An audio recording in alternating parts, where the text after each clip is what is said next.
Welcome to the Amanda Hall Psychic Show here on Moonstruck TV and on A1R Psychic Radio. Look, it's been a very, very interesting week around the world. And yes, I still have Easter on the set because I still sort of feel we're still in that Easter sort of energy. And I feel very strongly at the moment we all need something bright and positive to sort of hang on to. And if, we extend Easter by another couple of days, it mightn't be such a bad thing because it makes us feel as if we've got hope. We've got renewal. We've got something to look forward to. Whether you're religious or not, it is still a very moving time of the year where we all sort of take stock a little bit. Most of us usually go on holidays, spend time with loved ones and family members, which we were unable to do this year. We all had to do it over telephones and video chats and social medias and things like that. So it's been a very unnerving time for a lot of people. But I also think it's been a time of great wisdom, that we're really starting to understand who we are, what makes us tick. And it's interesting to be a person on the sidelines watching people sort of have meltdowns on television screens and people that are in power that should know better and should have more self-control. And I'm not going to point any fingers at any particular political person around the world because I think they've all had their turn in one form or another.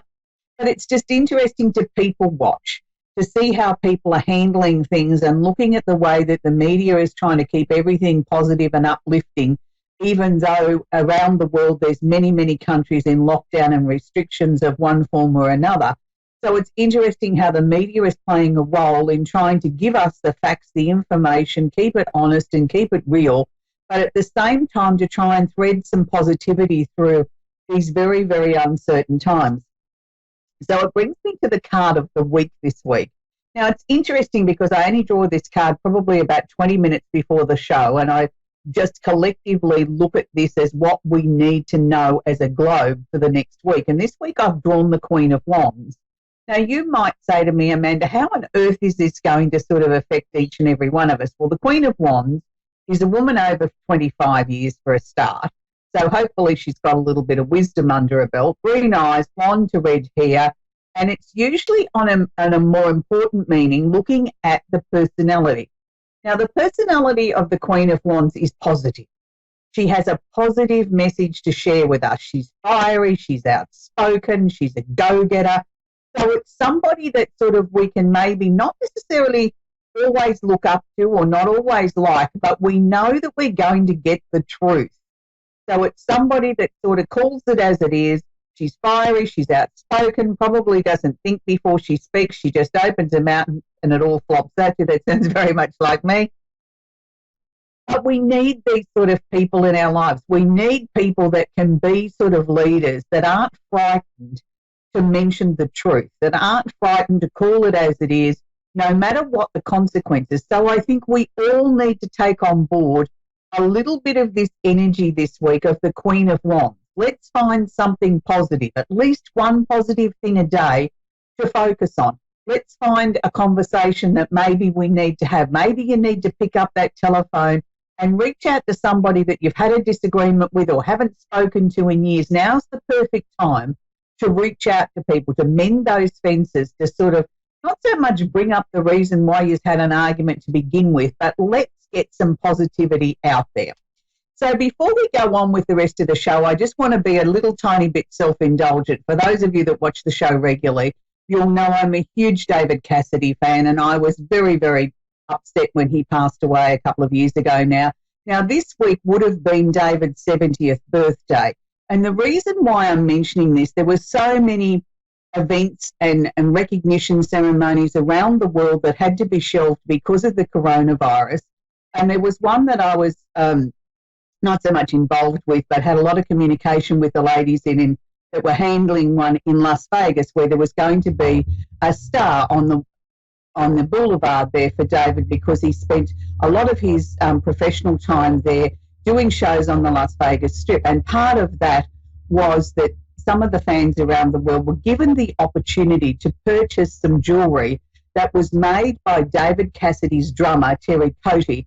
And I was one of the lucky people to be able to say that I received some of this beautiful jewellery made by Terry. And I want to say thank you again to Terry. I will treasure this for the rest of my life. It was really important to me to be able to be part of this, because I've I've admired David's work ever since he first came onto our television screens back in the 70s. And, you know, the fact that he would have been 70 this week, and in some ways it's probably a blessing that he's not here to be in this lockdown, because being an Aries, he would have found it very difficult to stay sort of tied up and locked up. And I know he spent a lot of his time behind closed doors because of his fame. But I think we can all use that sort of Aries energy and sort of say, okay, it's time now to put ourselves first a little bit. And I think that's part of what's actually sort of happening at the moment astrologically. I want to go into what I find this week is happening as we have our little glimpse around the universe. And I know the number one topic is the coronavirus. When are we going to get a cure? When are we going to get a vaccine? What's actually sort of happening with that? Well, I don't know that I necessarily want to go down that path, but I want to tell you what I see astrologically this week. And when I looked at the chart this morning, the first thing that jumped out at me was the planet of communication is conjunct or holding hands with Chiron, the planet of the wounded healer. Now, both of these planets are sitting in Aries, interestingly enough, which is the me first energy, the first sign of the zodiac. It's where everything begins. Now, Mercury is the planet of communication, and as I said, Chiron is the planet of the wounded healer. This is where, on an emotional, physical level, we need to sort of look at the things that we need to heal in our lives.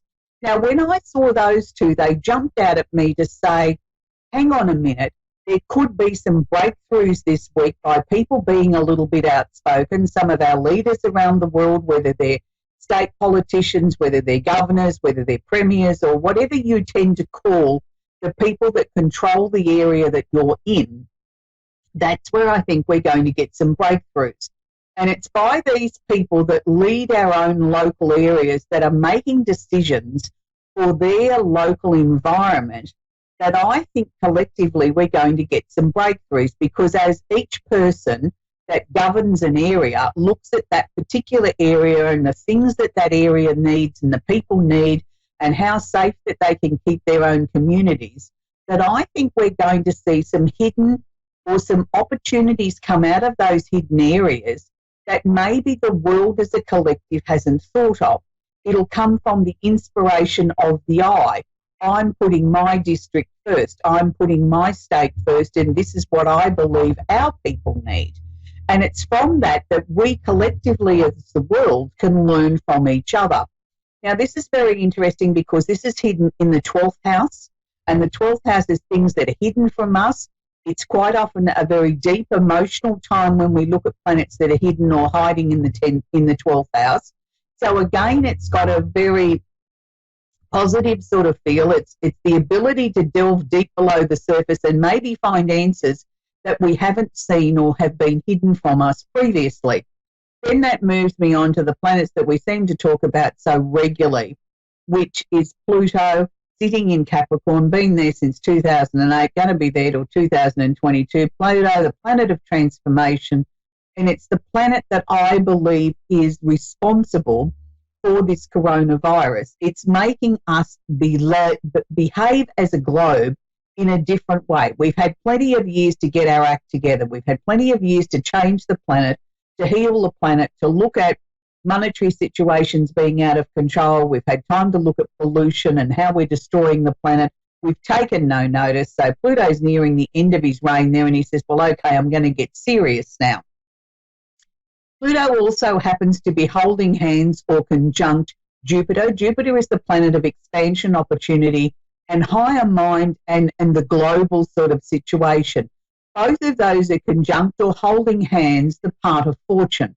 Now, the part of fortune in an astrology chart is where we look for the opportunities to create new things in our lives, the things that are going to bring us the greatest joy.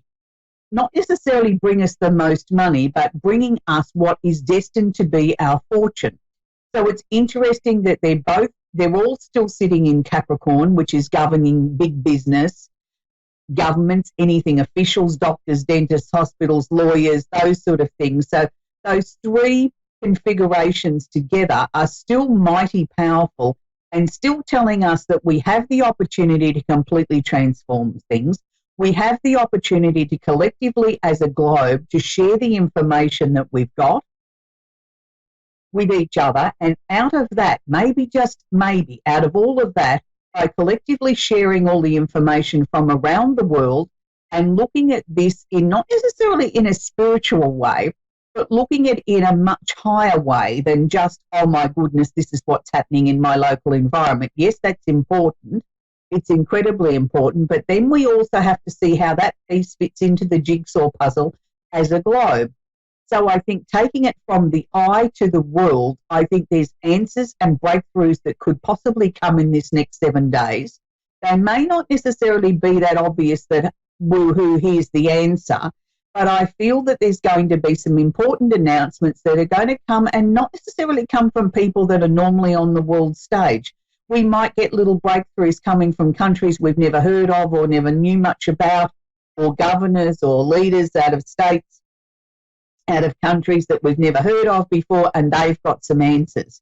Now, to finish off this conjunction, we also have Saturn sitting in Aquarius. So Saturn is the planet of discipline, the taskmaster. Saturn also sitting in Aquarius, again, leads me to believe that we're going to have some light bulb moments. We're going to have something that could come out of nowhere. So it's really exciting, really interesting to see where these things could come from. It's also saying to me that we can have the opportunities that we've never seen before. And to finish off the astrology section, we still have Uranus, the planet of the unusual and unexpected, sitting in Taurus. Now, this is sitting in the first house. So again, this is coming back to me first. What about me? How can I do this? So we could get somebody sort of breaking ranks and coming out and saying, now, hang on a minute, this is the way I'm going to go. This is the way I feel I need to lead my people. And a lot of other people are going to sit up and take notice. So I hope I'm right. I hope we get some real breakthroughs this week with the coronavirus. And until next week's astrology segment, stay safe. Make sure that you connect with your loved ones, but most importantly, look after yourself. So that takes me to the candle of the week. Now, the candle of the week this week I've chosen, interestingly enough, goes hand in hand with the Queen of Wands. And I actually chose the candle before I choose the card of the week. I always choose the candle first. And this week I chose the candle of the Passion. Now, the reasons why I chose Passion was the fact that I thought we could all do with starting to be a little bit more passionate. Let's try and get the energy moving. We've all felt so sort of restricted being in lockdown, not being able to get out and get about our daily lives as we used to. And I know a lot of people are sort of saying to me, oh, Amanda, I've got cabin fever. How do I overcome this? Well, I think we need to redirect our energy and our passion into things that are going to benefit us long-term wise as we come out of this time in our lives where things are very different. Our world is not going to go back to being the way that it was before the lockdown. So we need to find a new normal. So I think we need to ignite the passion inside each and every one of us. Now, for some people, that may be a passion of learning something new, doing an online course. Someone else might say that they finally got the answers to their life. They've been there all the way through, but they didn't have the time to stop, smell the coffee, smell the roses, and have a look at these things. For whatever your passion may be, try and ignite something new in yourself this week.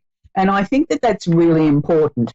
So this week I've chosen 3 candles that I feel that sort of really are apt for today and where we're going in our world today. Again, I've chosen the Passion candle, as we've just been speaking about, but I've also chosen the candle of healing, because obviously the planet and the world needs healing, and we all need that, whether it's on an emotional level, a physical level, or let's just heal the planet once and for all, and try and find answers to the questions that have been troubling us and try and find solutions to this coronavirus. And let's hope we never see another worldwide pandemic in our lifetime anyway. And the final candle I've chosen was My Angel in the Sky. And if you're a regular viewer of the show, you will know that My Angel in the Sky was a very special candle that I designed for people that have had loss. It is a candle that I've been burning continually for the last few weeks to mark respect for all those lives that we've lost around the world with the coronavirus, and for people that have lost people through other circumstances, whether it's been accidents, whether it's been old age or illness. There's an awful lot of tragedy in the world at the moment, and My Angel in the Sky is my little recognition for those people that we've lost. So I hope that helps you sort of understand. And if you're going to be working with a candle, Normally I say write 3 things on on a piece of paper that you want to let go of and 3 things that you want to bring into your life. But if you're going to be working with a passion candle, maybe just work with maybe trying to get a little list of things that you might be passionate about or things that you can bring into your life. I usually suggest you burn a candle between 15 minutes to 2 hours a day. Always sit with it. Don't leave it unattended because, it is fire after all, and we need to sit with fire. We don't need to leave it unattended. So let's take our first caller, which is Cindy in Asheville in Carolina, in the USA, in the North Carolinas. Are you there, Cindy? Yes, I'm here. Do you have a question for me I can work with, please, Cindy? Yes. Okay. So I'm a spiritual healer and psychic like you, and I've written children's books and I've done healings, and I'm creative, and I've been working on my business for quite some time. And I'm just wondering, I feel like I'm always, throwing my energy in so many different directions, and I feel like none of it is really sticking. Although, the work that I do, everybody loves, and, when they have a session with me or they read my books, it's like the greatest thing ever, but I just can't seem to get the momentum going to where I can do this as a self-sustaining business. And so I'm asking you, what do you see for my future with my career, or any advice from my angels as to what I need to put my energy into specifically? Okay, Cindy, look, it's always a very difficult sort of profession to be in when you're in something along the psychic healing, spiritual sort of professions.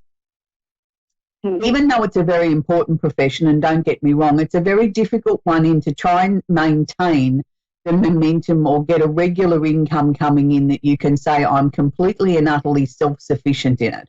I don't understand why, and I mean, there's very few people in the world that I think successfully make a business out of that on its own.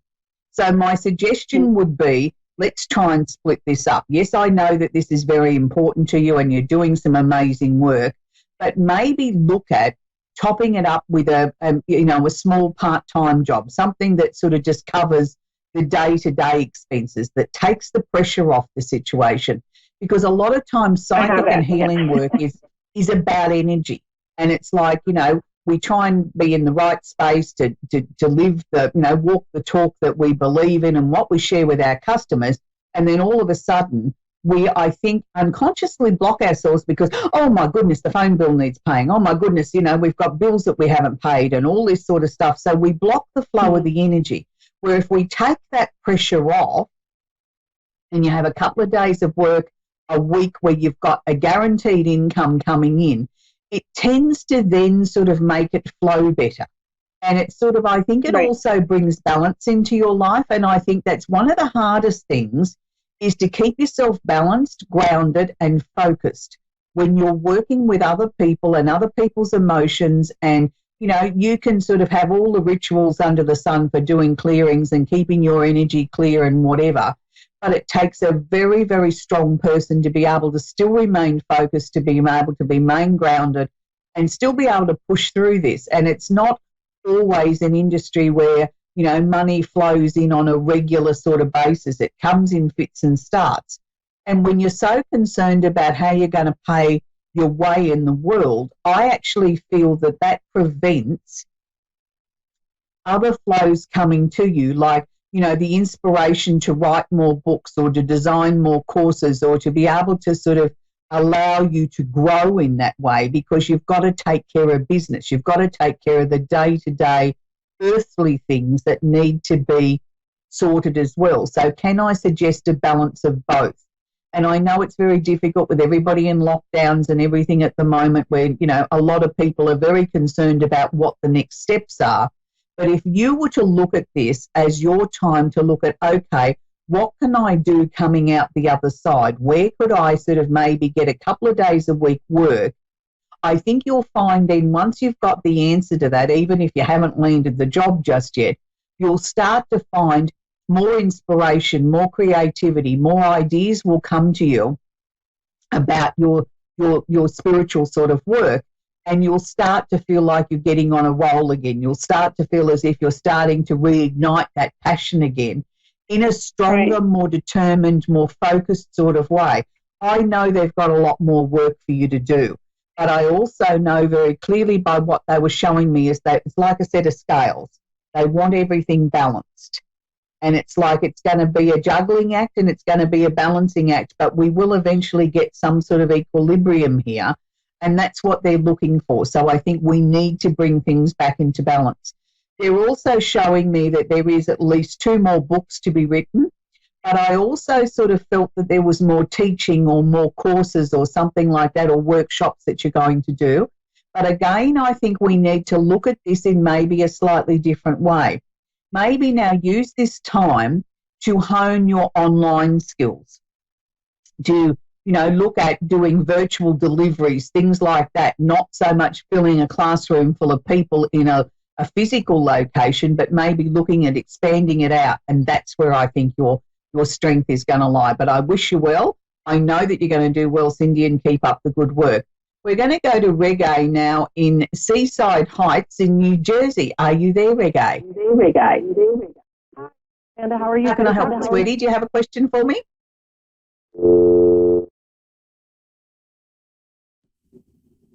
You there, sweetheart?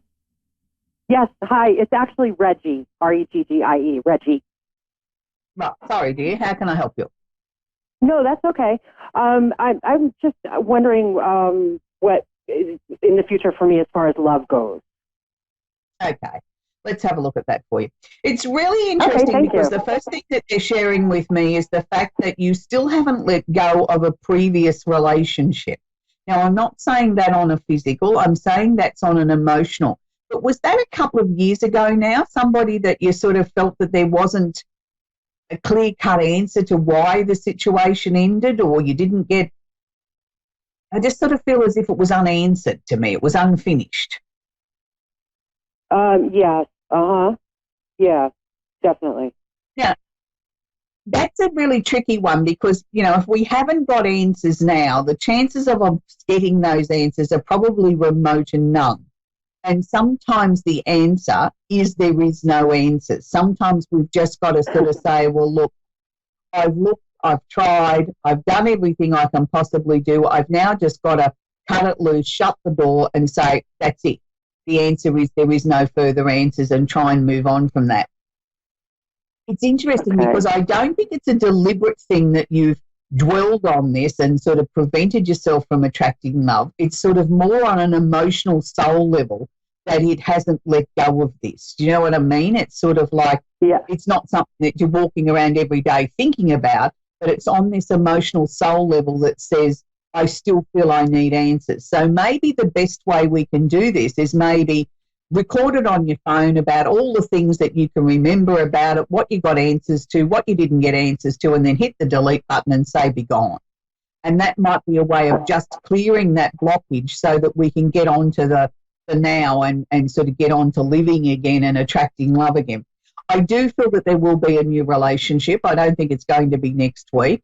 They're sort of showing me more around September this year, and it's somebody that I'm going to say that if they'd come into your life 6 months ago, I don't think you would have given them a second look because I don't think you were ready then for the power of the depth of the relationship that's coming. It's with a man with dark hair. He's got the most beautiful piercing blue eyes. I like him. He's a very strong man, a very determined man. He has a very definite way with words. And in some ways you sort of think, oh, he's a little bit abrasive.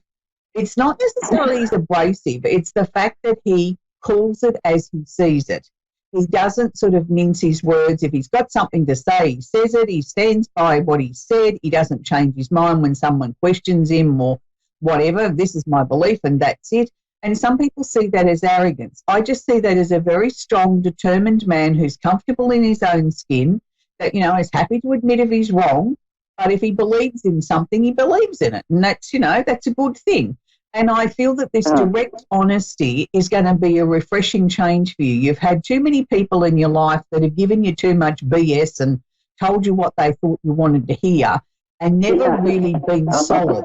This man is solid. He's good. He's strong. I like him. There's lots of laughter. There's intelligent conversations. There's things that you're going to talk about that you've never talked about with anyone else. And it's sort of like, it's love on all levels. It's not just on a physical, on an emotional, it's on an intellectual. It's sort of like, I really enjoy every single thing about him. There's going to be quite a bit of travel together. And I also sort of feel there's going to be something a bit further down the track that's connected on a professional or a business level together. They're not showing me much more than that. They're just showing me that this is going to be something that's going to develop and evolve, and it's not you working with him in his business or vice versa. This will be something you do jointly together. And it's something I don't even think that the two of you would even sort of consider at this point. So it's something that's going to evolve and come towards the two of you. My only one little criticism of him is he doesn't live locally. I think initially it's going to be a long-distance relationship, but it will be something that the two of you sort of work out, and in time, you know, one of you will make a move so you can be together, and I think it's more likely to be him than it is you. But I do know that this is a very strong, powerful, committed relationship, and he's the right sort of person to come into your life at the right time. So I think just keep working on yourself, enjoying this downtime and sort of understanding who you are and what you need out of your life. But don't focus too much on the one that got away that there's no answers to. Let's just try and release that. Anyway, that's where we're going to leave that, caller. I hope you've enjoyed the show this week. It's been my pleasure to bring it to you again here on A1R Psychic Radio. We have a number of shows over the next 3 days, so why don't you join us for many other varied types of shows here on the network. And I hope for all the David Cassidy fans out there that you celebrated David's birthday in some way. And I'll leave you with one of my favourite songs of his, I'll Meet You Halfway. Bye for now.